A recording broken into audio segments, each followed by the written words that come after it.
The men who ran cattle in Granger County had a ritual they called a gathering, and everyone else called a Tuesday morning held at the Granger Feed and Cooperative, where the coffee ran weak and the conversation carried the settled authority of a room in which nobody had tried to move the furniture in years.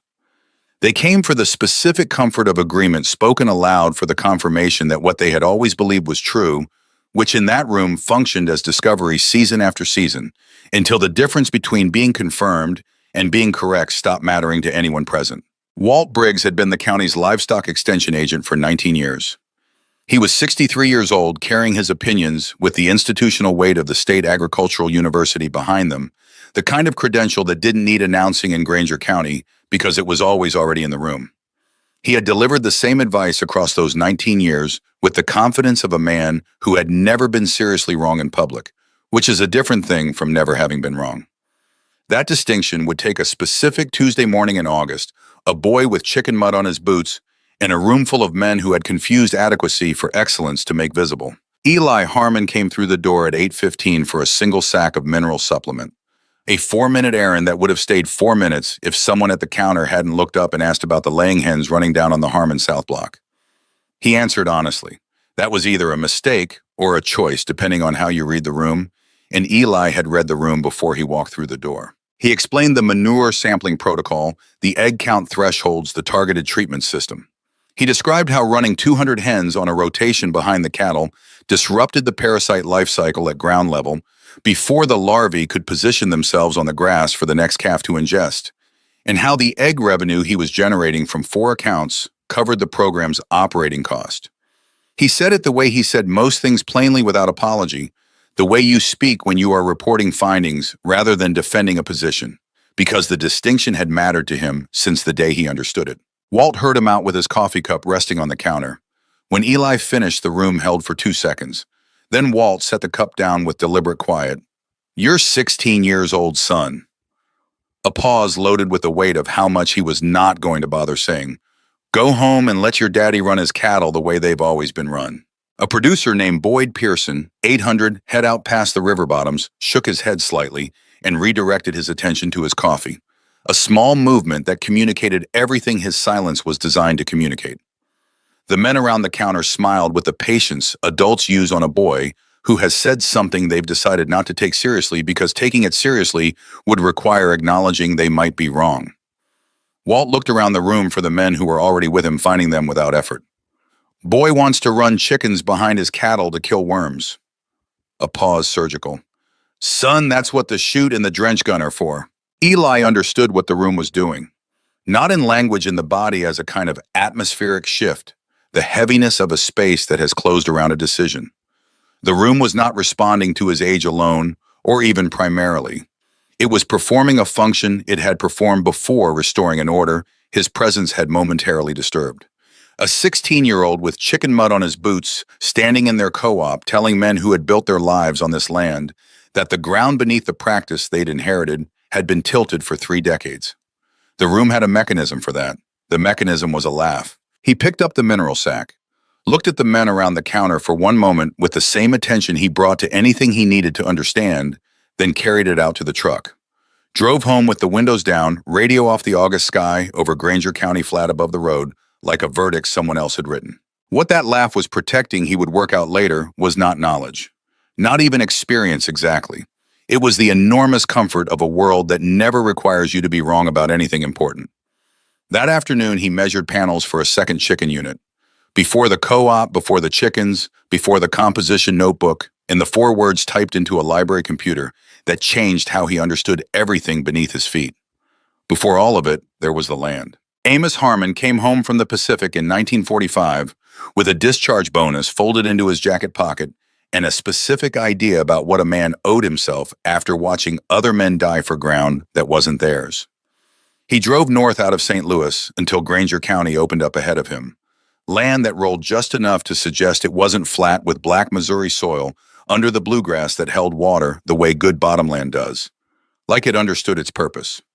He found the 480 acres southeast of the county seat, bought them for a price requiring every dollar of the bonus, plus 2 years of payments he made without missing one, and built a cattle operation on that ground with the discipline of a man who knows he will not be given a second chance. Never late, never loud, never spending a dollar he did not yet have. The land stayed his because he was exactly the kind of person land stays for. 3 generations later, the deed still carried Amos's name above his son's, above the line, where one day it would carry Eli's. In Granger County, where family farms had been shrinking for 3 decades, absorbed by operations running 10 times the acreage with hired crews, and no particular relationship to the soil they worked, that kind of continuity spoke for itself in a language the county understood even when it didn't say so aloud. Garrett Harmon was 55 years old. He had worked this ground for 35 of them, moving through it with the efficiency of a man who learned a place by living inside it rather than studying it from outside. He expressed things through the direction of his attention, what he walked out to check at first light, what he raised at supper, what he let go without comment, because letting it go was its own kind of statement.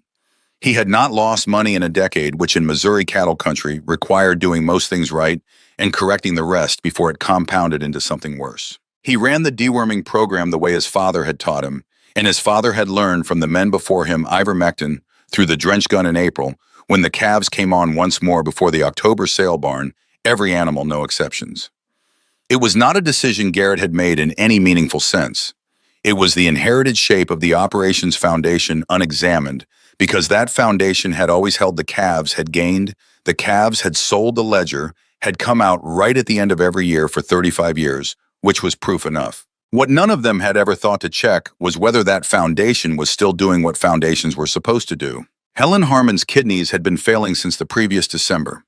By March, she was on dialysis 3 mornings a week, driving 40 minutes each way to a clinic in the adjacent county because the nearest facility in Granger County had a waiting list that had placed her name without any reliable projection for when she'd move up it. Dialysis is not a finish line. It is a maintenance protocol, weekly and indefinite billed accordingly. The envelopes arrived through February and March with the regularity of something that cannot be reasoned with. Helen opened the first several, then stopped opening them, started stacking them on top of the refrigerator where Sadie couldn't reach them.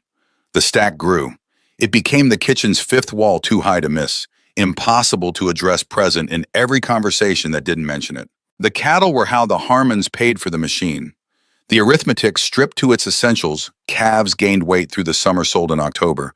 The check covered the clinic schedule and kept the family's name on Amos's deed. There was no other column. The savings had become dialysis before winter ended. Garrett didn't speak about it. He moved through the farm with the same efficiency he'd always brought to it. Though Eli had watched him long enough to read what his father's face didn't carry the fractional pause when he passed the refrigerator, the lights he'd stopped turning on in rooms he wasn't using, the small daily subtractions that added up to a man running numbers in his head while doing other things. Sadie, who was 10 and missed nothing, had begun setting the dinner table with a care that was new and deliberate. The adjustment of a child who has sensed something heavy in the adults around her and decided that making herself easier on them is the only contribution available. Helen carried the illness the way she carried everything difficult, with a precision that looked like calm from the outside, that was not calm at all, but was rather the conscious allocation of limited resources toward what still remained controllable. She had been a woman who could stand in a kitchen for 3 hours without fatigue, who had driven every back road in Granger County by memory, who had kept the farm's books with a neatness suggesting pleasure in the work. What the machine had taken so far was not any single capacity, but rather the margin, the reserve she'd always kept for the thing after the thing. She stood at door frames now. She rationed her standing the way the operation rationed drug treatments, not by calendar, not by habit, but by calculating what each expenditure would cost the next hour, and whether the hour after that could cover it. Eli carried the equation the way you carry something once you've stopped pretending it can be put down. Every pound of daily gain on every calf in that pasture was a week on the machine that kept his mother alive. Every animal that underperformed was a deduction from a column with no margin remaining. It had not made him dramatic. It had made him precise. In April of 2021, Garrett ran the calves through the chute and administered ivermectin to every animal as he had done every April for 35 years. Eli worked the handling system beside him, gate chute dose release next, with the automatic efficiency of someone who has done a thing enough times for the actions to run without supervision. Afterward, Garrett said something about the calves' condition going in the quality of the grass, the month's weather outlook. Eli filed it all. By the middle of May, something was wrong. 11 calves carried rough staring coats in a May when the pasture was pushing hard, and every animal should have been converting good grass into visible daily gain. Two of the youngest had developed a soft fluid accumulation under the jaw, a condition Eli didn't have a name for yet, but whose presence struck him the way things strike you when you've spent enough time watching something to know the difference between how it looks when it's right and how it looks when it isn't. He recorded the ear tag numbers in a composition book he'd repurposed from school. Went back the next day, went back again. His father ran the affected animals through the chute and gave them a second dose. The label permitted it. The extension guidance supported it. Everything Garrett had learned about cattle health said it was the correct response. Eli watched without speaking because he was still in the phase before he had a theory, the phase where all you have is a column and the cold specific recognition that the expected outcome is not the one occurring. The second dose changed nothing. The column grew. 13 calves, 16. Bottle jaw, the name he would learn later, is the body's last signal before something worse. A worm burden high enough to deplete the blood's protein removes the mechanism that keeps fluid in the vascular system, so the fluid pools in the lowest available tissue, producing the characteristic soft swelling that looks almost peaceful until you understand the physiology behind it. An animal displaying bottle jaw has been seriously ill for a long time before the jaw became visible. You've been losing the animal in the weight and the money in increments too small to register on any single day, accumulating in silence beneath a coat that looked rough, but not alarming, beside calves that looked fine enough to keep you from asking harder questions. Eli stood at the fence on a late May evening, watching two of the worst calves at the back of the south pasture. They weren't lying down, weren't in obvious distress, just disconnected from the herd in the quiet way sick animals separate themselves as if they'd already begun working through a calculation the healthy ones hadn't reached yet. The pasture behind them was full green, offering everything a growing calf needed. They stood in the middle of it, failing to use any of it. The stack on the refrigerator was 6 months tall. What Eli had at the end of May was not a theory. It was a notebook with a growing column and the particular feeling of a person who has observed enough to know that the gap between expectation and observation is the most important thing currently happening on this farm. His father had run that drench gun every April for 35 years without being required to ask whether it was still working, because the foundation had held and the calves had looked mostly fine and the ledger had confirmed its integrity. The ledger was not confirming anything right now. He went to the school library on a Thursday afternoon with a notebook and the simplest version of the question he'd assembled on the walk from the barn. Why did dewormers stop working? He expected a short answer. He found instead a body of research deep enough to fall into for 3 hours and come out changed. The phenomenon had a name, anthelmintic resistance, and a documented history stretching back to sheep operations in New Zealand and Australia in the 1980s, through cattle populations in the American South, into Midwestern cow-calf operations, where the research had been measuring it with increasing alarm since the early 2010s. The papers were thorough and specific, published in journals that reached academic circles efficiently. What the research had not managed to do, as far as Eli could determine from everything he was reading, was reach the people running the operations it described.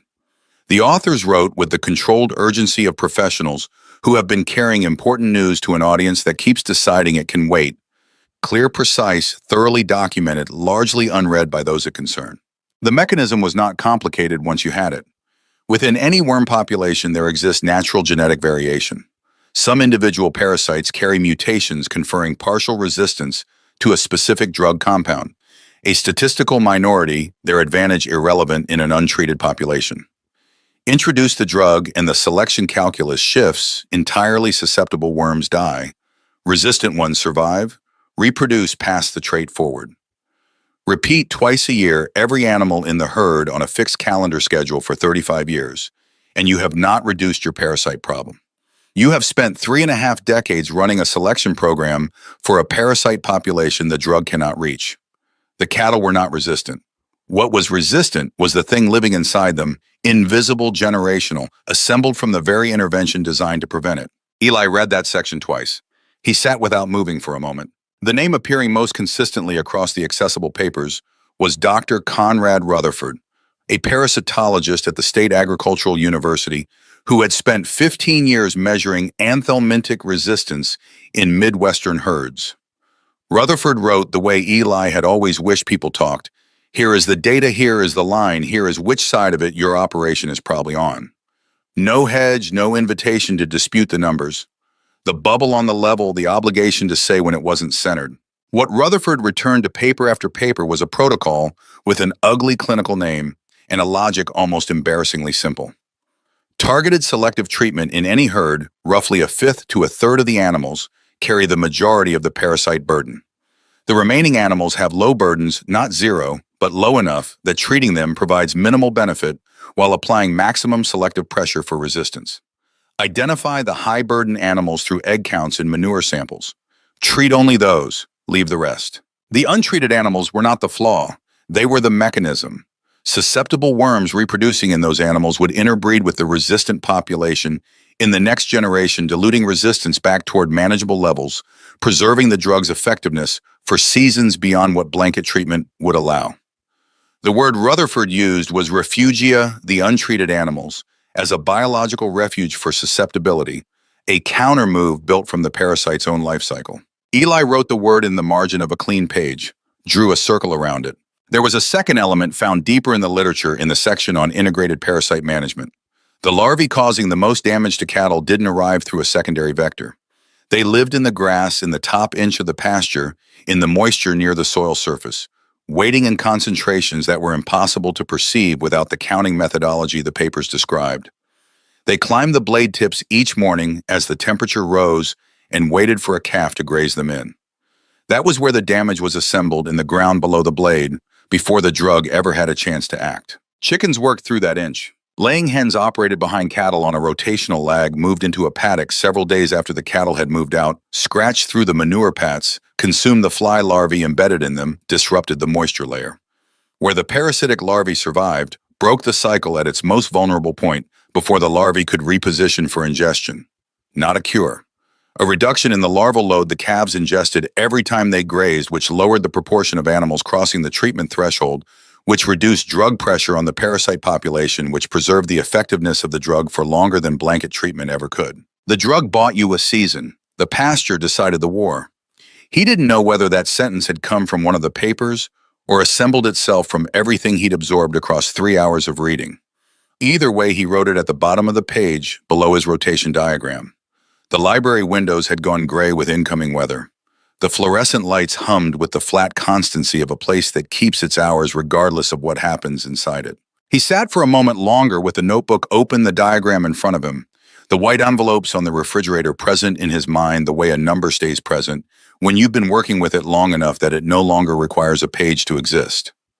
The 16 calves in the column, his mother making that 40-minute drive 3 mornings a week, the way she moved through the afternoon after. His father running that drench gun for 35 years without ever being required to ask whether it was still doing what he believed it was doing, because the foundation had held and the calves had looked mostly fine, and nobody in Granger County had measured anything. Nobody here had ever measured a single thing. He put the notebook in his bag and walked home in the rain. He waited until after supper on a Thursday in June, the way you wait for the right light. Garrett sat at the kitchen table with a cup of coffee and the quiet that follows a long day spent outside. Sadie was at the counter with schoolwork she had stopped actually doing in favor of watching. Eli set the notebook in front of his father and told him what he'd found. He explained anthelmintic resistance in the translation he'd worked out on the walk home. Not the vocabulary of the papers, but the physical description of the mechanism. You kill the weak worms every time you dose. The strong ones breed. You've been selecting for strong ones for 35 years. That's not the drug failing. That's the drug working exactly as intended, producing exactly the outcome the conditions demanded. And the only reason nobody saw it coming was that it takes 3 decades for that particular math to arrive. He explained targeted selective treatment egg counts from manure samples, a threshold above which you treat and below which you don't. The untreated animals held as refugia, not a compromise but the functional engine of the whole system. He explained the chicken rotation 200 ISA browns on a portable unit moved behind the cattle on a 3-day lag, disrupting the larval population in the grass at the point before it reached the animals. He walked through the cost page, the construction figures, the feed projections, the egg revenue from 3 identified accounts, and their net contribution per season against the total program cost. He showed Garrett the paddock map of the South Block, the sampling protocol adapted from Rutherford's published methodology, the 3 egg account contacts with projected seasonal volumes. Garrett read without speaking. The way he did everything requiring his full attention completely Without remainder, nothing running in parallel. Sadie abandoned the pretense of schoolwork. The refrigerator hummed. "I'll think on it." Garrett set the notebook down, pushed back his chair, walked out to the porch with his coffee. Not no. But the specific flatness Eli had spent 16 years learning to read the register his father used when he wasn't ready to say yes occupied the same space as no long enough that it functioned as one. Eli began reaching for the notebook. Helen had been in this doorway, one hand on the frame the way she stood now when she wasn't certain how long she'd remain upright with the conserving stillness of someone managing a resource she could no longer take for granted. The numbers in that book are real. Not encouragement, a finding. She said it with the tone of a person who has already checked. Eli told her they were. She closed her eyes briefly, a gathering of something, a brief act of assembly, then opened them and looked at him directly. "Show him again in the spring. When the ground's thawing, your daddy hears better when something's about to grow." Nothing more. She moved back down the hallway in the careful way she moved now, one hand following the wall. The bedroom door closed with a sound that barely carried. Eli stood in the kitchen holding the notebook and understanding what she'd handed him. Not comfort, not strategy exactly, but a specific key. The instruction of a person who has watched Garrett Harmon for 20 years and reads the mechanism of his attention better than the mechanism knows it is being read. Bring it back in spring. When the land is moving in the direction of growth. When a new idea has the same quality as the first green push of a season forward, aimed, irreversible, asking to be taken seriously. What Helen didn't say, what she would not say to a 16-year-old already carrying more than a 16-year-old should, was the other arithmetic she ran on the nights after dialysis, when the house had gone quiet and the pain settled into its register and the ceiling was the only available horizon. How many calves? How many weeks on the machine? How many seasons of this before her name reached the top of the list or before something else happened first? She had worked through Eli's notebook the same way he had arrived at the same place, understood, with the precision that comes from depending on accuracy, that what her son had found was not a hypothesis. It was a correction to a formula that had been wrong for a long time without anyone noticing, and the cost of not applying the correction was a number she could see clearly from where she lay. She was not afraid he would fail. She was afraid he wouldn't and would spend himself down to nothing in the process and never once send anyone the bill. What she did on those nights, what no one else in the house knew she did, was open the notebook she kept in the nightstand, the small one with a water stain on the cover, and work through the farm's numbers the way Eli worked through his research, not to find comfort, but to find the actual figure. She calculated treatment costs under the new protocol versus the old projected egg revenue against feed costs and depreciation, ran the daily gain comparison across what the South Block had historically produced against what a functional refugia system might generate. She checked his math not because she doubted it, but because checking was how she knew it was load-bearing. The numbers held every time. On the worst nights when the 40-minute drive back from the clinic had taken everything she'd had, and the house was dark, and Garrett was breathing beside her with the deep regularity of a man who'd worked until his body simply stopped. She ran them again. They held again. A correction to a formula that had been wrong for a long time. Her son had found it. The numbers were real. Eli went out to the barn that night and began measuring panels for a unit he had no permission yet to build. The winter was his to use. He spent evenings at the library reading Rutherford's published papers and the work Rutherford cited. He revised the construction plan against cost constraints, arriving at a portable enclosure, buildable from cattle panels, hardware cloth, and a livestock trailer purchasable at auction. He mapped the South Block into paddocks on graph paper, identified the low water sections, built a skip-back provision into the rotation schedule. He confirmed processing fees with the University Extension Lab. He called the county veterinarian, Dr. Arneson, at the animal clinic, described the proposed sampling protocol, listened carefully to where confirmation ended and professional hedge began. In April, when the ground thawed and the South Block showed its first green push of the season, Eli set the notebook on the kitchen table. New pages, a revised cost sheet with confirmed figures, the paddock map with skip provisions drawn in, the sampling protocol from Rutherford's methodology with Eli's adaptations in the margins, each with a documented basis. 3 egg distribution contacts, 1 confirmed in writing. Garrett read it the way he read everything, slowly, completely, with nothing else running. When he reached the cost page, he went back to the paddock map. When he finished the paddock map, he returned to the sampling protocol. Then he sat with the whole thing in front of him. He asked 3 questions. Where would the chickens' winter equipment shed, converted corner insulated panels already costed? What happened to the rotation if a paddock flooded the map built in a skip-back provision for the two identified low sections? What did the vet say Eli had called Arneson 3 weeks prior? Arneson confirmed the thresholds were consistent with current veterinary guidance and had mentioned resistance problems documented in 3 other county operations in the past 2 years. Garrett was quiet for a moment after the third answer. He looked at the paddock map with the expression Eli had learned over 16 years to distinguish from deciding the expression belonging to a man who has already decided and is letting the decision settle before he speaks it. He tapped the south block with one finger. "Run it down there." The pause that followed held the weight of an entire winter's consideration he wasn't going to articulate. "We'll see how it goes." He stood, rinsed his coffee cup at the sink with his back to the kitchen. "Keep it off the books your mother sees. She doesn't need one more thing to worry over." Permission carried no warmth and no ceremony in the Harmon house. It never had. Garrett expressed trust through what he permitted rather than through language, had always expressed it that way, and what he had just permitted was 100 acres of ground that Amos had bought with a discharge bonus in 1945, and 3 generations had kept through discipline and silence, and never being late for anything. That ground beginning in the spring of 2021, operating on Eli's notebook. It was enough. By late July, the operation was running. 200 ISA Browns in an enclosure built from cattle panels, hardware cloth, and a livestock trailer purchased for $400 at an auction in the next county. The south block divided into paddocks. Calves moved through on a 10-day rotation. The hen unit dragged behind them on a 3-day lag across wet pasture grass in the early hours. Each move took 40 minutes.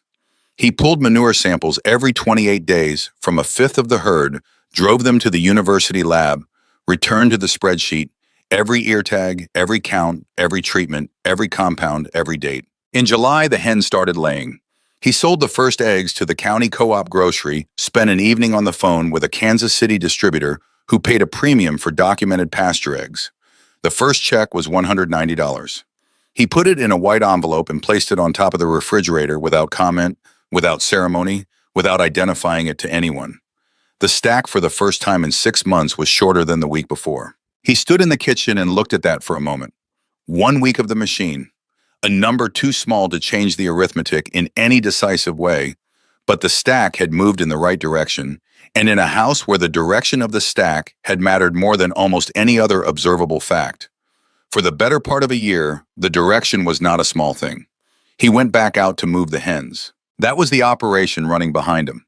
4 months of documented results, a spreadsheet accounting for every data point, a revenue stream paying its own cost when Eli Harmon walked through the door of the Granger Feed and Cooperative on a Tuesday morning in August and made the choice to answer honestly. Walt Briggs heard him out, set his coffee cup down, told him he was 16 years old in the register of a man who had confused longevity with correctness. For so long, the distinction had stopped being visible to him. Boyd Pearson shook his head over his coffee. The room performed the function it had been performing for 19 years, and Eli understood what the room was doing, and he picked up the mineral sack and walked out. He understood something else on the drive home. Walt Briggs had built his credibility on advice that was quietly failing every operation in the county. He had never been required to examine it because the calves had always looked mostly fine, and the money had come in, and the foundation had never cracked beneath him. The crack had to appear before the man standing on it had any reason to look down. The crack was forming. Eli had already looked. That afternoon, he went back to the equipment shed and began framing the second unit. The first move of the hen unit took 43 minutes. He'd planned for 40, built the rotation schedule around 40. So 3 minutes over on day 1 was the kind of small gap between theory and practice that a person either adjusts for or ignores, and Eli adjusted for it. He revised the transition time upward by 5 minutes for every move involving wet ground, added a notation to the spreadsheet column tracking labor hours. That was how the entire operation ran from the first week. Every discrepancy between projected and actual went into the record because the record was the only argument that would hold weight when the season ended. The South Block in summer was different from how it read on graph paper in February. The bluegrass came in thick once the temperature climbed, and the calves moved through it with the purposeful inefficiency of animals, given more than they needed grazing selectively, leaving patches the way cattle work, quality pasture, when there's no shortage pressure. The hen unit followed behind them across that terrain, 200 ISA Browns working through grazed sections 3 days after the cattle moved out, scratching manure pats open with the relentless focus of animals bred for exactly that function. Consuming fly larvae in the cooling dung, disrupting the moisture layer at the soil surface where parasitic larvae stage themselves each morning before climbing the blade tips. Eli watched the hens work the way he watched everything on the farm, not for enjoyment, but for information. Every observable behavior was data, whether they concentrated on fresh manure or ranged more widely, how long they worked a single pad before moving, which paddock sections produced highest activity density. He added a column to the spreadsheet for distribution observations. It was probably more detailed than the system required. He put it in anyway. The first manure sample results came back from the university lab in mid-June. Of 47 calves sampled, 11 showed egg counts above the treatment threshold, 23%. The remaining 36 animals carried burdens low enough that treating them would provide no measurable benefit to animal health while applying full selective pressure to the parasite population. Under the blanket protocol Garrett had run for 35 years, all 47 would have received ivermectin. Eli administered the drug to 11. He recorded the untreated 36 not as a compromise, but as the mechanism. Refugia. Susceptible worms in those animals continuing to reproduce their offspring, interbreeding with any resistant survivors across the herd, diluting resistance back towards susceptibility at the population level, preserving the compound's effectiveness for the season beyond this one and the season beyond that. The untreated animals were not a cost. They were the investment the whole program was built around. Garrett said nothing about the sample results. Eli printed the lab report, added it to the binder he'd started for the project, placed the binder on the equipment shed shelf where his father could access it without requiring a conversation. 3 days later, the binder was in a different position on the shelf. July arrived with heat that settled over Granger County like something that had decided to stay. The hens kept laying through it. ISA Browns were bred for that combination of performance under stress, and Eli began delivery runs.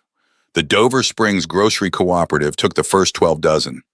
A Kansas City restaurant he'd cold called in June, based on a regional food publication sourcing feature, had committed to 24 dozen weekly at the premium pasture rate pending a site visit.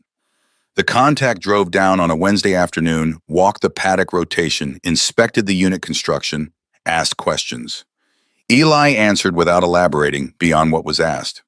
At departure, the contact said the documentation was better than some of his established suppliers. Eli drove home and added the account to the spreadsheet. The egg revenue in July was $340. In August, it reached $490 as the second restaurant account came on. He placed each check in a white envelope, added it to the refrigerator without comment. By the third week of August, the stack had reorganized itself, incoming on the right, outgoing on the left, and the incoming side carried weight it hadn't carried since December. Helen noticed. She didn't say what she'd noticed.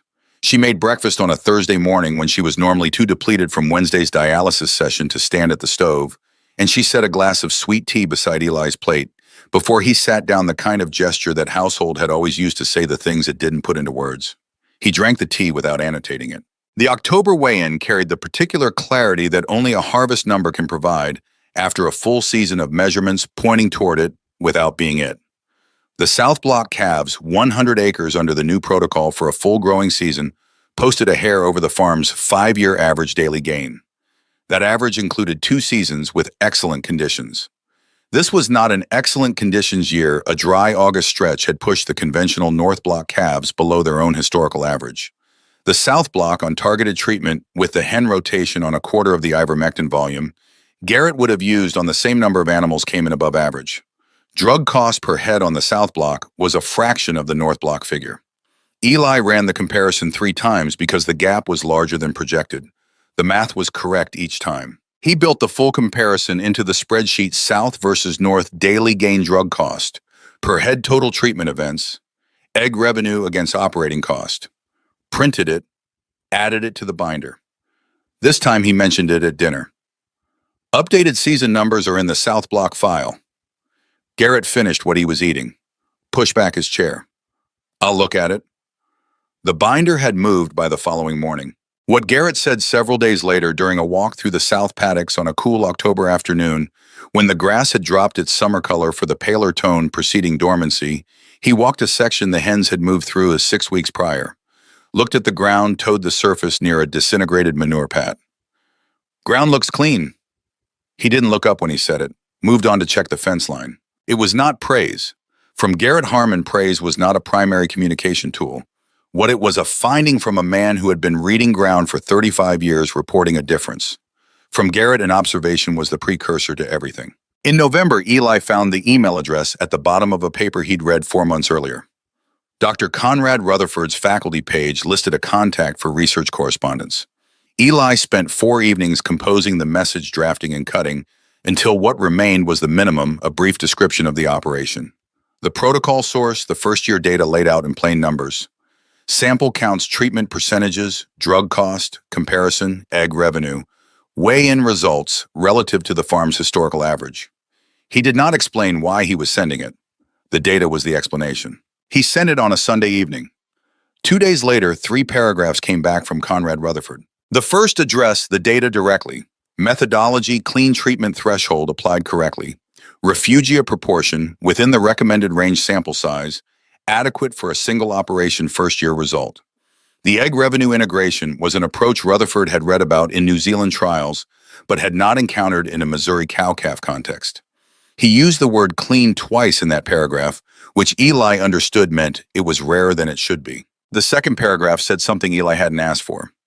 Rutherford wrote that he had spent 15 years carrying those same numbers into rooms full of producers, extension agents, veterinarians, rooms full of people who waited for him to finish so they could return to doing what they'd always done. That being right, he had found across those 15 years was the straightforward part. Being heard was the part that required a career's worth of patience. It sounded from the methodology and the data Eli had sent, like Eli already understood that distinction at 16. Rutherford said he was sorry Eli did. The third paragraph asked him to keep sending the counts. Eli read the email twice, printed it, folded it into the back cover of the composition notebook behind everything else accumulated there in the place where you put the things you don't need to reference often, but need to know are present. He didn't mention it to anyone. What Walt Briggs had been telling the Tuesday morning men that winter reported back to Eli weeks later through Boyd Pearson's hired man who'd overheard it at the co-op. The Harmon boys' numbers were probably fine for 1 year on a small block of ground. Any paddock could produce a good season. The real test was year 2, when management complexity created gaps. The operation couldn't sustain when parasite pressure returned. With the force that accumulates during a year, the host population has partially recovered susceptibility. 1 year was thin data. He wasn't entirely wrong about thin data.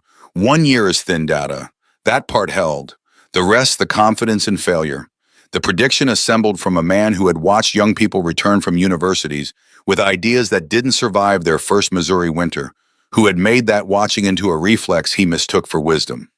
The rest was a man describing an outcome already decided for an audience that needed the outcome to remain stable, because stability meant not changing anything.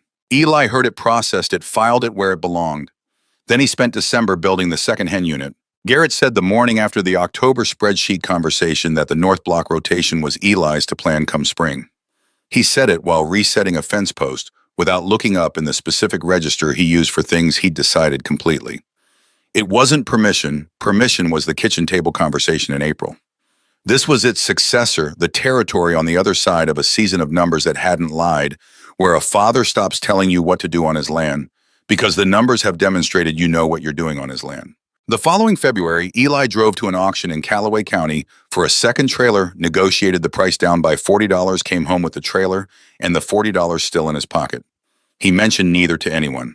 Spring 2022 came in wet. Not the productive wet of a normal Missouri March, where the ground takes what it needs from snowmelt and early rains, and begins generating the root system carrying the summer's grass.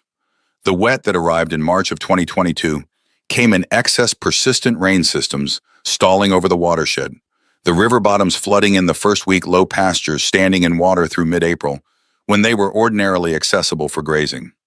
By the time fields drained enough for cattle in late April, the soil temperature in the bottoms had been elevated for 6 weeks by standing water collecting the sun's heat without evaporation to moderate it. For a cattle parasitologist designing ideal outbreak conditions, this was the blueprint.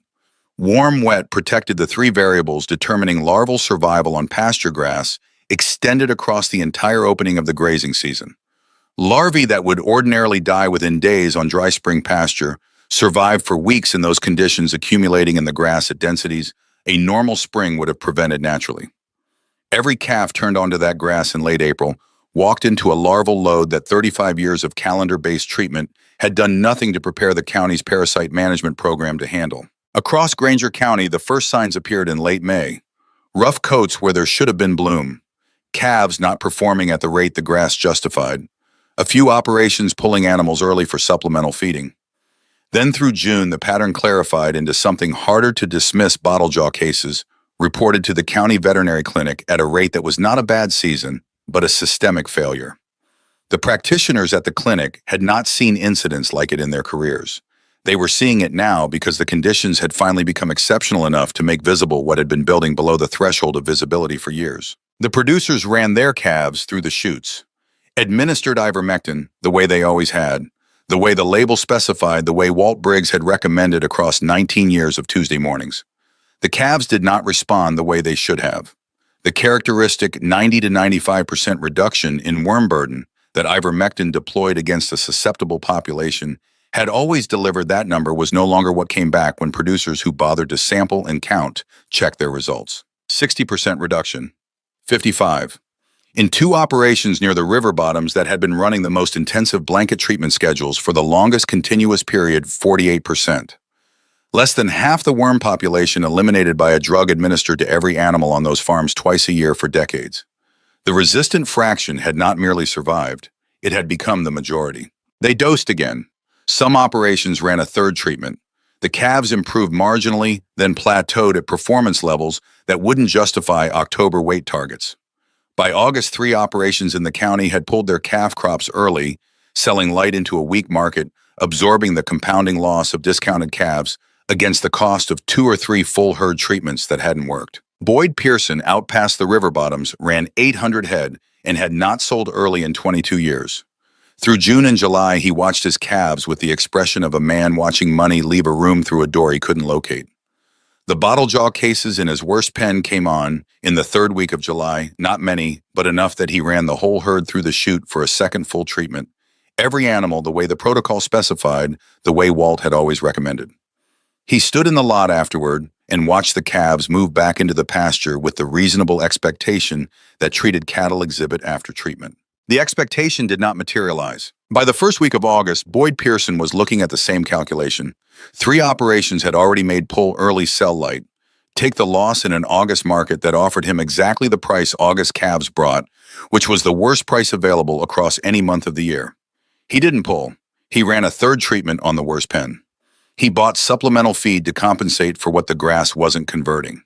He did every available thing to avoid the number forming at the end of the calculation the way a man does every available thing when 22 years of outcomes have confirmed that doing available things is how problems get solved. He did not call anyone for help, not yet. Walt Briggs told the Tuesday morning men it was the wet spring. Exceptional conditions outside normal parameters. The numbers would settle once the weather pattern normalized. He said it with the same confidence he'd brought to 2 decades of extension guidance, and the men around the counter heard it with the specific quality of attention people bring to reassurance they need to believe, a kind that doesn't leave much room for questions. Somewhere in the co-op's Tuesday morning air, the word refugia did not exist. The fecal egg count reduction test as a routine diagnostic run before committing to another full herd treatment did not exist. The habit of checking whether what you were doing was still working had never been developed because checking had never been required. On the south block of the Harmon operation, the summer ran differently. The second hen unit had been operational on the north block since early May. The paddock maps Eli had drawn over the winter ran as designed with the skip provisions for low ground sections, catching the worst of the contamination accumulation before it cycled into the rotation. He had pulled first samples in May before the worst of the county's larval buildup had fully developed, establishing baseline counts that identified animals entering the high-risk period with elevated burdens. He treated those animals in the first week of June. 41 calves sampled across both blocks, 9 above threshold, 22%. 32 animals received no drug. In late July, when county operations were running second full herd treatments into herds showing 48 to 60% reduction efficacy, Eli ran a fecal egg count reduction test. He sampled 15 animals from his treated group. 2 weeks post-treatment, the results came back. 93% reduction. He read the number, checked the arithmetic, confirmed the methodology against Rutherford's published protocol. The result was correct. The ivermectin bought at the same co-op counter where Walt had told him to go home administered to a targeted subset of the herd, rather than the whole herd, was still achieving the efficacy it was designed to achieve. On his farm. In the wettest spring Granger County could remember, while every operation that had been blanket treating for decades was selling calves early into a bad market. The drug hadn't changed. The parasite population in his herd hadn't been given 3 decades of selection pressure to work with. He had kept the susceptible population alive in the untreated animals for 2 years, diluting resistance back towards susceptibility season by season, preserving the compound's effectiveness, the same way you preserve any finite resource by not spending it where it wasn't needed. He sat with the results for a moment in the equipment shed. Outside, the summer heat that had baked Granger County for 6 weeks without relief pressed against the shed walls. Somewhere past the south fence line, the county was selling calves, light dosing herds with compounds showing the compounded result of 35 years of unexamined practice. On this side of the fence, the ivermectin worked. He added a column to the spreadsheet labeled FECR and entered 93. Then he went out to move the hens. There was a heifer on the north block, the operation called 40, because she'd come in 40 pounds light at the May weigh-in without clear explanation. She'd been processed through the spring protocol, sampled found below treatment threshold, left in the untreated group monitored through the season. She hadn't sickened in any observable way. She ate, moved with the group, took her position in the grazing rotation without the behavioral changes signaling an animal in acute distress. She simply didn't bloom. Rough through the coat in a way that wasn't quite rough enough to demand attention. Slow to the bunk in a way that wasn't quite slow enough to call the vet. She converted that summer's good grass into a little less than she should have consistently across every measurement period, accumulating a deficit that would appear at the October weigh-in as a number below target without anyone being able to point to a single day when she'd clearly been sick. Garrett stood at the north fence watching her on an evening in late September. The long summer light was going flat over the pasture.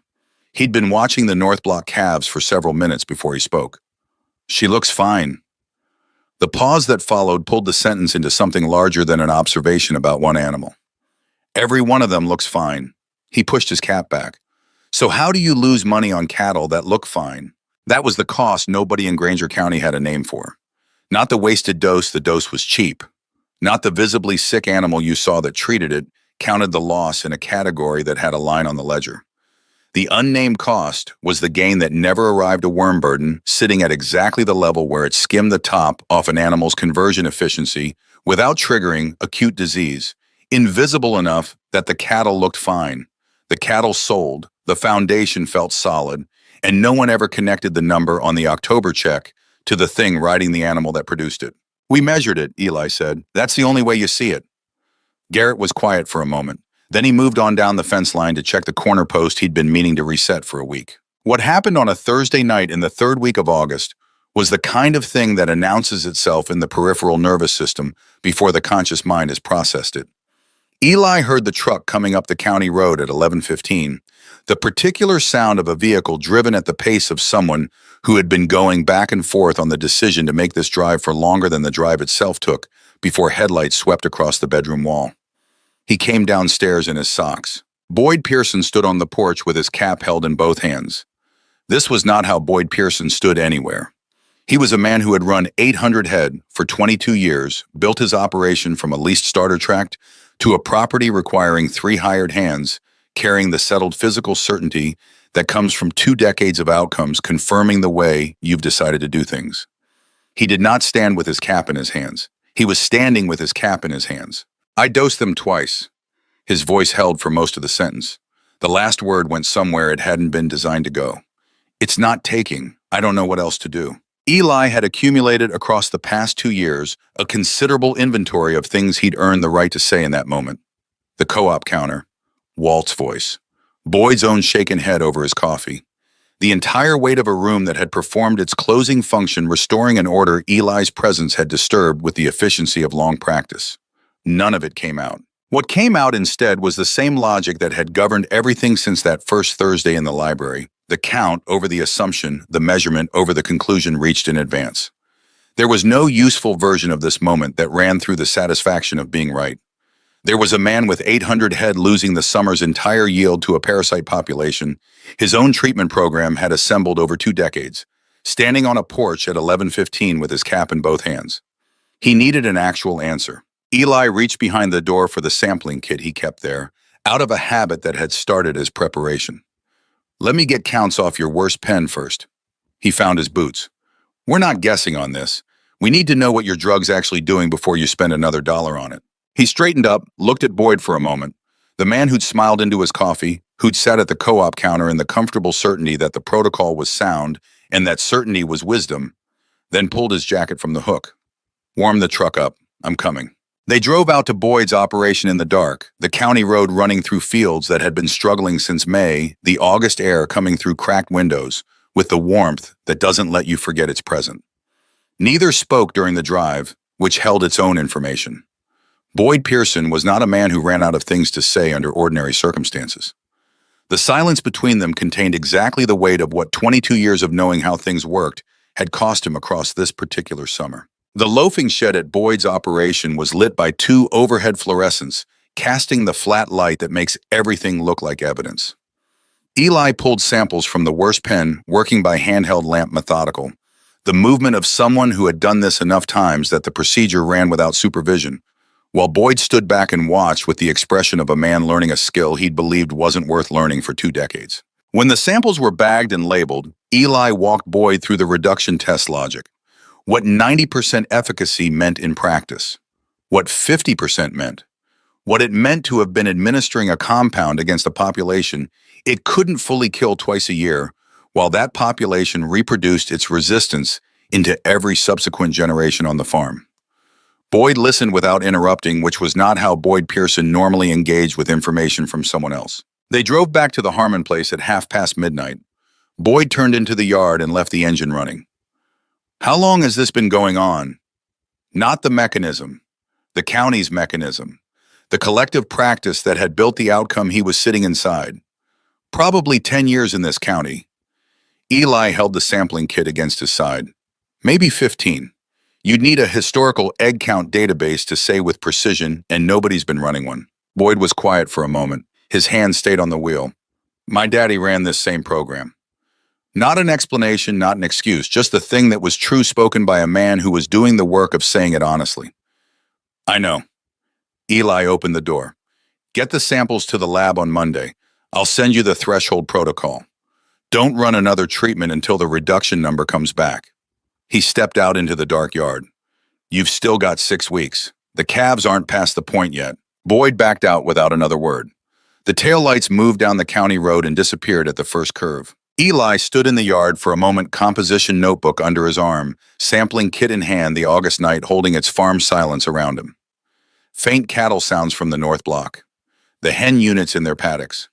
The same ground Amos Harmon had bought with a discharge bonus in 1945, and 2 generations had kept through discipline, through never being late, through the understanding that you do not get a second chance at what you spend your one chance not protecting.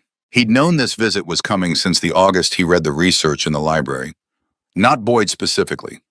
Someone. The wet spring had set the calendar, but the underlying condition had been accumulating across the county for years before the spring arrived to make it visible. Somewhere past the river bottoms, another wet spring was always coming. The county's resistance problem hadn't been building toward a single bad season. It had been building toward a permanent vulnerability in which ordinary conditions produced extraordinary losses, where the ground could crack under anyone who had never thought to look at it. The drug worked on his farm because he had spent 2 years not wasting it. That was the complete answer to every question Boyd Pearson had asked in the dark. He went back inside, placed the notebook on the kitchen table where the next morning's work would start from it. The refrigerator stood in the corner with the stack reorganized since December into its new geometry. Down the hall, Helen was past the worst of Wednesday's dialysis drainage, asleep, her breath the measured and careful respiration of a body managing a deficit it couldn't fully close. The machine 40 minutes away would take her again in 2 days. He wasn't past that yet. He was 16. He had a full season of North Block results to get through a second winter of accumulation, a second round of egg accounts to establish. He had the composition notebook with Rutherford's letter in the back cover, the knowledge that the man who'd written it had asked to keep receiving the counts. He had what Amos had used to build everything: enough ground, enough discipline, and enough time if he used it correctly to measure what needed measuring before the next wet spring arrived. The October weigh-in results for Boyd Pearson's operation took 3 days to fully calculate, because there were enough individual line items in the loss column that the arithmetic kept producing a number Boyd had to verify before he could accept it. 140 calves sold in August at a price reflecting their August weight on an August market that penalized early sellers with a precision that felt intentional. 2 full herd ivermectin treatments purchased administered failed at the population level. A third treatment he'd run in September on the worst performing pen, a third treatment he couldn't justify on paper, except that doing nothing felt worse than doing something, even when something was demonstrably not working. The number his wife knew, the complete seasonal loss from January's projected target to the actual October check minus every input cost accumulated between those 2 dates, started with a 3, 4 digits after it. He shared it with no one until he called Eli in November, mentioned it, the way people mention numbers they've been carrying alone long enough that the carrying has become its own weight separate from the number itself. The Harmon operation's October results ran in the opposite direction. Both blocks finished above the farm's 5-year daily gain average. The South Block in its second full season. The North Block completing its first full year under the protocol ahead of its own historical baseline, despite the wet spring that had collapsed results across the county. Drug costs per head across the full operation came in at less than a third of what Garrett had spent in the final year of blanket treatment on a larger total number of animals.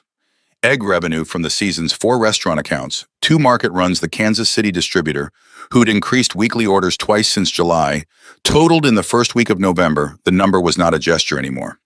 It was a column Garrett could point to in a ledger conversation rather than mention in passing. He pointed to it at the kitchen table on a Thursday evening, his finger on the total line. He didn't add anything beyond the pointing. With Garrett pointing was a paragraph. The refrigerator incoming side had been carrying real weight since August, and what it carried now was different in kind from the $190 check in July. The outgoing side hadn't changed in its demands. The machine still ran on its schedule, the clinic still billed on its calendar, but the proportion had shifted in a way that was visible without calculation to anyone who stood in that kitchen and understood what both sides represented. Helen made breakfast the following morning with a steadiness she hadn't brought to that task in weeks. She set the table fully, including the cloth napkins she'd stopped using since February because the extra laundry had been one expense too many in a register that counted every expenditure. She didn't comment on any of it. She set a glass of sweet tea beside Eli's place and went back to the stove. Sadie watched this with 10-year-old attention that processed everything correctly and said nothing. The call from Boyd came in the 3rd week of October. 2 minutes of preamble around one direct question: the panel construction. Width gauge trailer mounting. Eli gave the specifications from memory, then offered to drive out the following weekend. Boyd said it wasn't necessary. A pause that contained its own answer. He said Saturday would work. Eli drove out with construction notes, tools, enough hardware cloth for 1 unit lunch Helen had packed without being asked. Boyd met him in the equipment lot with panels already cut to rough dimension. He'd gathered materials before calling, which meant the call hadn't been about materials. They worked through the morning in the kind of productive silence that only develops between people who've occupied the same space during a crisis. The unit assembled in sections: frame, floor, roost, structure, the nesting box integration Eli had modified in his second build to reduce collection labor. Boyd's hired man worked alongside them without asking background questions, which suggested Boyd had prepared the context before Saturday morning. At mid-morning, Boyd set a drill down with a panel half-framed in front of him. He looked at the work for a moment, not the kind of looking that evaluates construction, but the kind that is doing something else entirely while construction serves as the available surface. My daddy would have laughed at this too. He didn't look up when he said it. He didn't finish the thought beyond what the sentence contained. He picked the drill back up, drove the next fastener, moved to the next connection point. It was the furthest he would go in naming what this Saturday had cost him, to a range further than most men in Granger County would have gone, which wasn't nothing. They finished after lunch. Boyd walked around the unit checking frame junctions with the practiced attention of a man who builds enough structures to know where failures originate. He crouched at the corner connection, checked hardware cloth tension stood. Same lag rotation 3 days. 3 minimum. 4 if the paddock had heavy traffic. Eli gathered remaining materials. Don't move them early to stay on schedule. The timing is the mechanism, not the calendar. Boyd nodded. There was more he wasn't saying, which by that point Eli read as a form of receipt acknowledgement of something whose full weight he wasn't ready to articulate aloud. The drive home ran past fields Boyd's operation touched at 3 fence lines. Fields that had held struggling calves through the summer, the compressed grass of animals that had moved through good forage without the capacity to use it. What Eli hadn't charged Boyd for was not generosity in a simple sense. The county's problem wasn't Boyd's problem alone. The protocol only scaled from one farm to several, if the knowledge transferred without a transaction attached to it. That had been true since the day he read the research. Rutherford had been carrying the same numbers into rooms for 15 years, and the rooms had waited for him to finish so they could return to what they'd always done. Knowledge only moved if carrying it was cheap enough for the people who needed it to accept the weight. The Tuesday morning co-op talk began, including words it had never carried before. Gradually, then completely, the way institutional vocabulary changes when the institutional reality beneath it shifts. Egg counts, treatment thresholds, efficacy testing. Refugia arrived at the Granger feed counter like a word from a distant place that turned out to describe somewhere everyone had always lived. Walt Briggs was the first person to use it there, which would have seemed impossible to anyone present in August of 2021. The county extension truck came up the Harmon Road on a Thursday afternoon in the second week of November, moving at the speed of a vehicle whose driver had decided to make this trip several times before actually making it. Eli watched from the equipment shed window as it stopped in the yard. Walt sat in the driver's seat for longer than gathering anything practical required, long enough that the sitting itself communicated something about what the drive had involved. When he got out, he looked at the portable units in the near paddock, looked at the calves in the field beyond, looked at the ground between the truck and the shed where Eli was emerging with the particular mud of November chicken work on his boots. Walt held his hat brim in both hands, which was not how Walt Briggs had ever stood at anything Eli had observed across the 2 years of their acquaintance. I've been looking at your numbers from this season. The words carried the cadence of sentences practiced on the drive, but uncertain of their reception at destination. From your operation, I was wondering if you'd walk me through what you're doing down here. Eli looked at him for a moment, the same moment he gave everything, before responding, the deliberate pause of someone establishing what was actually occurring before addressing what appeared to be occurring. You told me to go home and let my daddy run his cattle. No heat, no performed injury, no invitation to dispute the statement's accuracy. A true thing said in the exact register, appropriate to its weight, plainly without decoration, the way findings are reported rather than grievances prosecuted. Walt looked at the dirt between them. Something moved across his face that wasn't guilt. Exactly, guilt is private, self-assessed. This was more exposed than that, the expression of a man whose error had become structurally visible in the world outside his own accounting, legible to anyone who had checked the numbers. I did say that. The pause following had a different quality from his usual pauses, which were the pauses of confidence calibrating its delivery. This was a pause of reckoning the gap between who he had believed himself to be and what the evidence had required him to revise. I was working with what I knew at the time, not an apology in any technical sense. The closest Walt Briggs had come to one in 19 years of extension work, and the men who would hear about this conversation later, most of Granger County would hear about it eventually. In one version or another, would understand what it cost him to drive out there, to stand in that yard with his hat in his hands, to say it to the boy he'd dismissed from a room full of men who'd been performing certainty as though certainty were wisdom. Eli turned toward the paddock. Come on, 2 hours. The spreadsheet on the equipment shed monitor, every ear tag, every count, every treatment, every compound, every date across 2 full seasons, the running totals updating automatically. The egg count history from June of 2021 with the seasonal trend line overlaid each year's average below the prior. The reduction test results from the wet spring 93% on Harmon ground against county figures ranging from 48 to 61% on blanket treatment operations. Walt asked questions. The first several he framed to establish he already knew the answers, a habit Eli recognized from rooms in which someone is working out how much they've lost in arriving at a question. After those genuine ones about refugia management across paddocks of unequal larval pressure lag calibration against weather variables, The relationship between hen density and larval disruption in high-pressure seasons.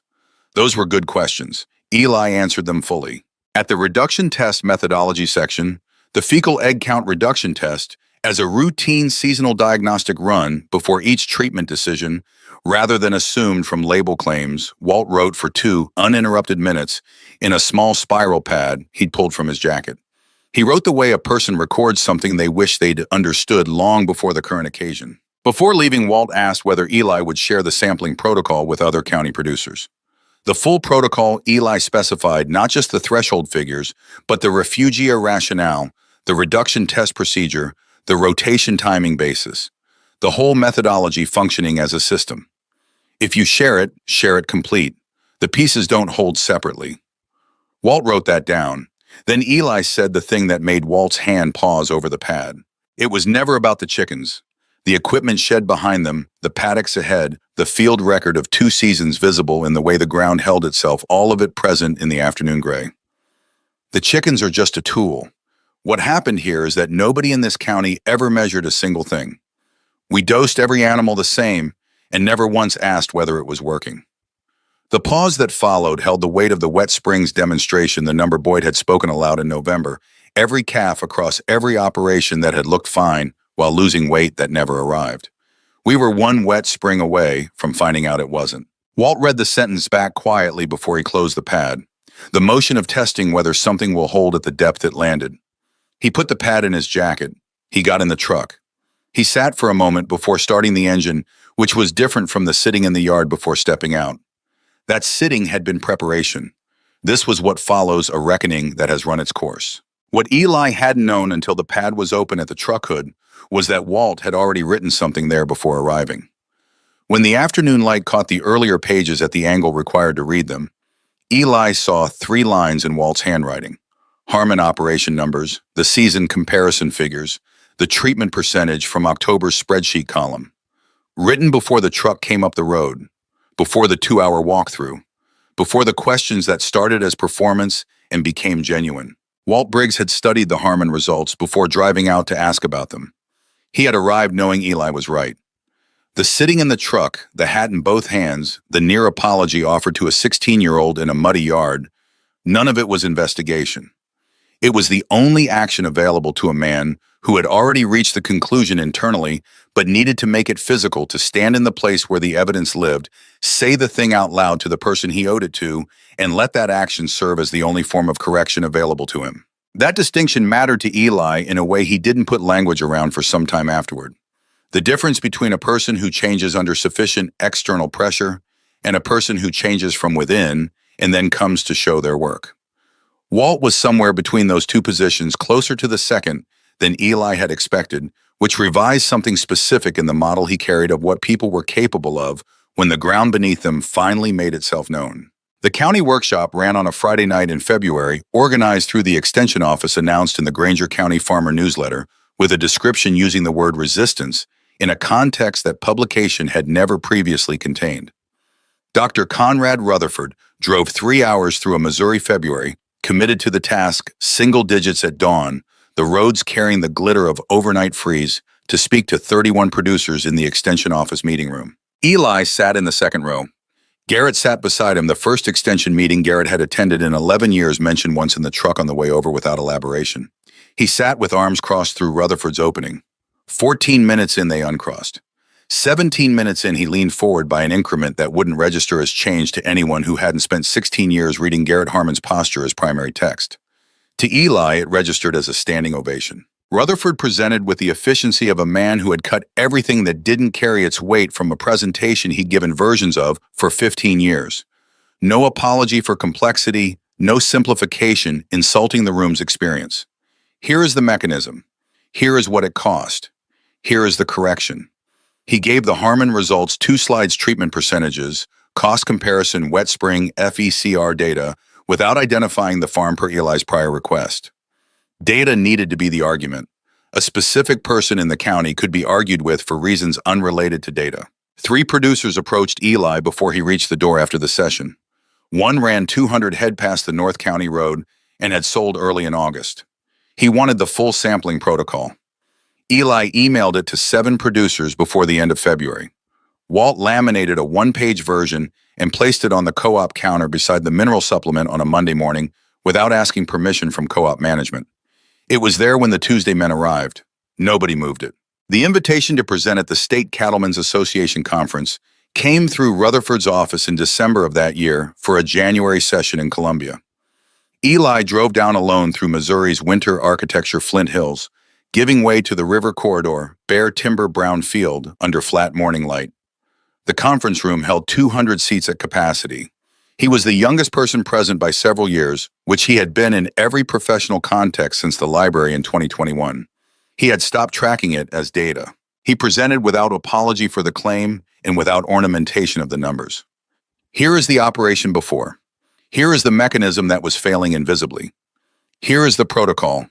Here is what 2 seasons of results showed, including the wet spring, that demonstrated the practical gap between a farm that had been checking its drug efficacy and a county that had never thought to check.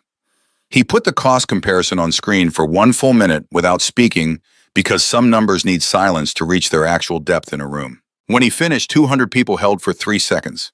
The silence of a room that size has volume. It has direction.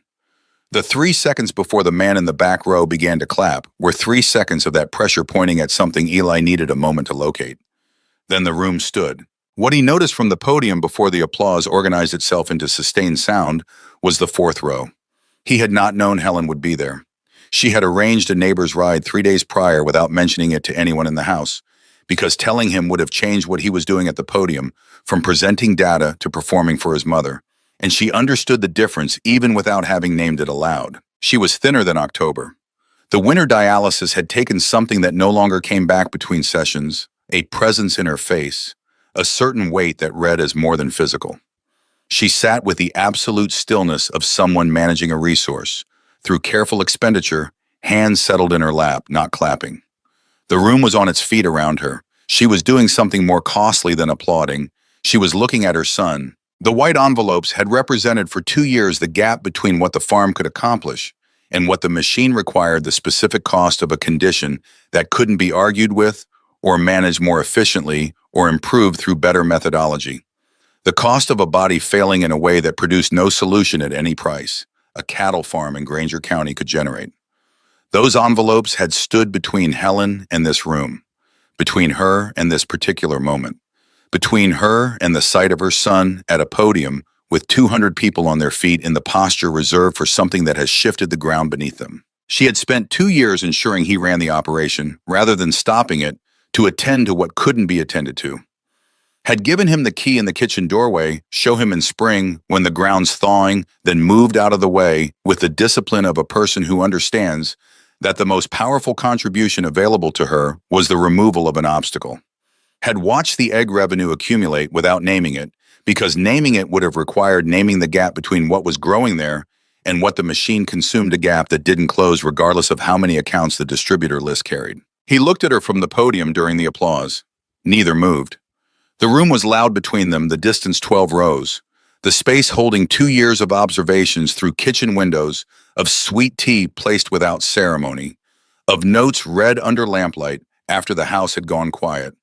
Everything a household conducts through objects when language would cost more than the transaction it carries. She didn't clap. She didn't need to. Some things hold longer when you don't add anything to them. He drove home through January dark with the folder lighter on the seat beside him, printed pages left with 7 people who'd approached him with the urgency of producers calculating how many seasons they'd already spent inside the problem he'd described. The notebook was still there. Rutherford's letter in the back cover present without requiring access. You need to know a thing. Is there more than you need to read it after a certain point? The following months carried their work. Boyd's first full season on the protocol ran under Eli's periodic consultation, phone calls, 2 site visits, 1 mid-June diagnostic when early counts on the river bottom paddocks came in above expectation.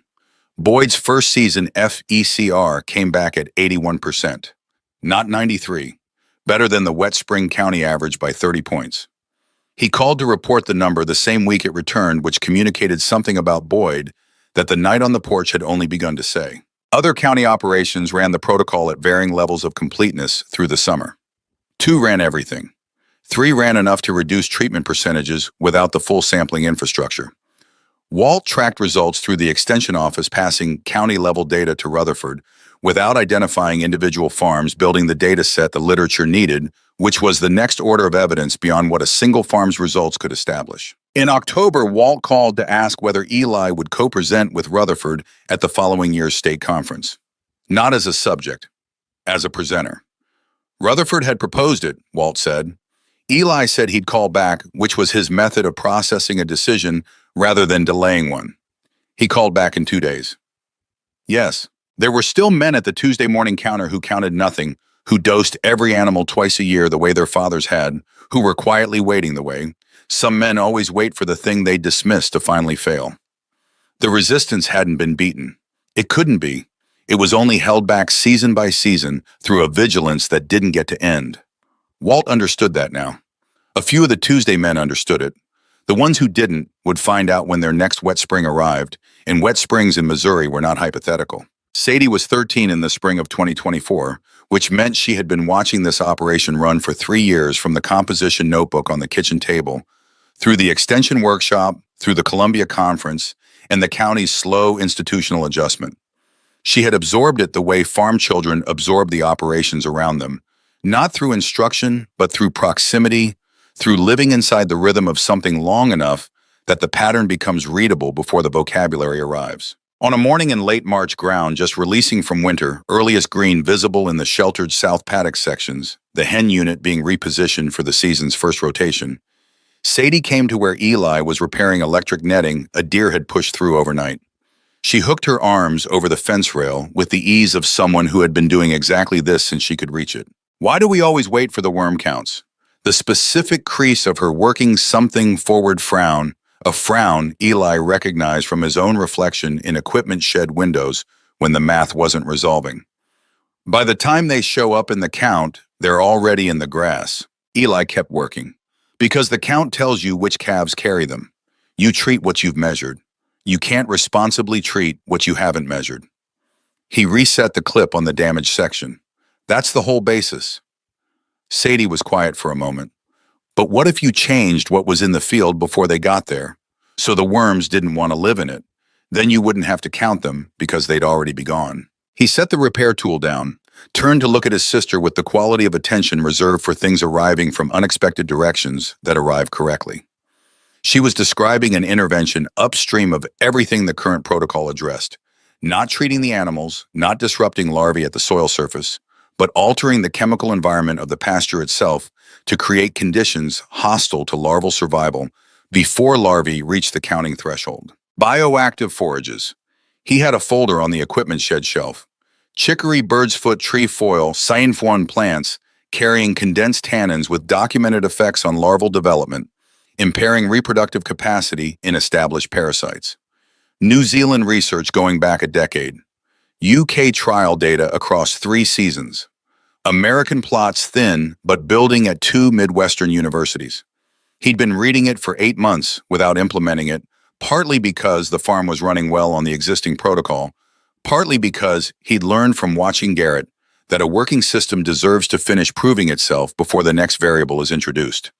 You don't change the experiment while it's producing the data you still need. Sadie had read none of it.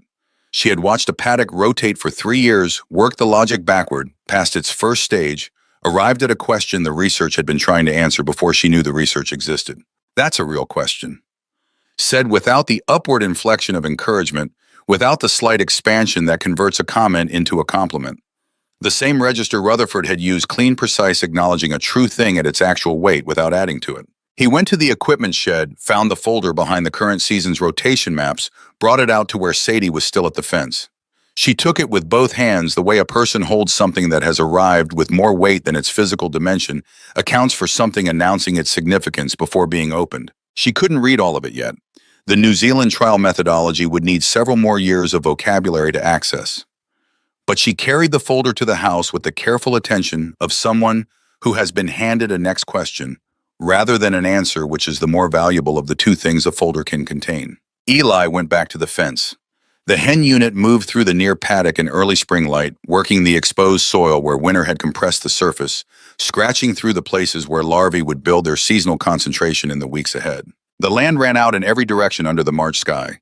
The same 480 acres held across 3 generations, carrying now a protocol the first generation hadn't needed, because the problem hadn't yet accumulated enough force to make itself visible.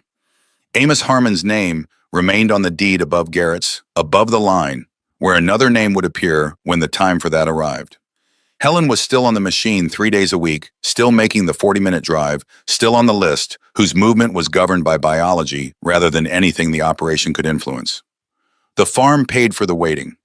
The waiting had its own clock running on its own arithmetic, and no calf crop could grow the things she was waiting on. That had been true from the morning of the first notebook entry. After 3 years of numbers moving every other column in the right direction, it remained true. Eli had not opened the college envelope sitting in the kitchen drawer since December. He'd looked at it twice, the second time longer than the first, his hand on the drawer handle for a moment that held the complete weight of the calculation. Both times he'd closed the drawer without opening it, which was its own kind of decision, made the way he made every decision on this farm quietly after the relevant variables had been weighed without forwarding the cost to anyone else. Maybe later arrived. Maybe it came bearing conditions the current year couldn't accommodate. He was 16 when the notebook started. He was not 16 anymore, and there were things those two facts contained that he wasn't finished discovering. Sadie was at the kitchen table when he came in from the fence, the folder open under the lamp, working through what she could read, sitting with what she couldn't yet access, with the patience of someone who has watched a long effort run to its results and understood at 13 what most people reach much later, that the question itself is what keeps the work moving. One season's data at a time. One honest measurement at a time. The hens moved through the paddock outside in the early light. The operation ran the way it had learned to run. The ground held what the ground held, and it held it because someone had thought to check and kept checking and would keep checking in the season ahead, the way you keep anything that matters, not by assuming it will keep itself, but by staying awake to the difference between what you expect and what is actually there.